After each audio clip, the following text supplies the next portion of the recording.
the mother of a son is like someone breaking up with you very slowly. Because she had recently seen a movie called Otherhood, and that's where those movies are from. And she said the movie's supposed to be about boys growing up and moving out of home, and it's supposed to be a comedy. But she said it examines what it means to be a mother of a son who's no longer a boy, no longer your boy, but a man. Our boys will grow up and grow away and break up with us. And if they do, oh God, this is hard. If they do, we've done our job correctly. And we have. That's what you want your kids to grow up and leave you. That's what our job is. But it's so hard. And she said here that there are many crazy things about being a parent. And one that definitely wasn't in the brochure is the way you don't actually parent one person or one child.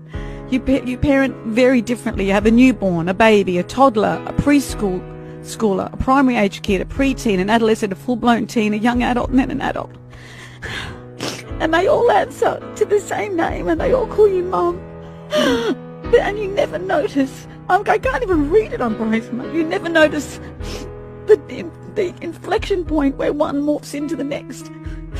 You never get now I've got the snot. Okay. You never get like how you do your commentary as this happens as well. She says you never get to properly say goodbye to all the little people who grow up because you don't notice the growing and the changing. Except when Facebook sends you those bloody memory reminders that make me cry, she said, because it's like showing me the face of someone I can never see again. No. And she says she's crying as she writes it, and she knows that it's indulgent, and she knows it's almost insensitive, because if you've experienced the loss of a child, they would give anything to feel this exquisite pain of missing a healthy child.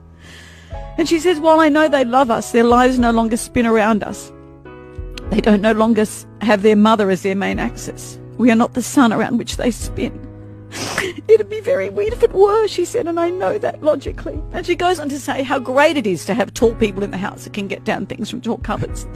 And she says, it's an ongoing wonder to me that I grew one of my best friends in the world, one of the best men I know, in my own body. And I just thought that just sums up exactly how it is to have a child. I'm thinking a lot about this. How you know how to physically love a little baby, but when they're taller than you and they're giant units, how you can express your love for them as you watch them go. And it makes me miss my own mum, because she graciously let me leave home and I never said thank you, and she's not here anymore. So I thought just Mia nailed that absolutely.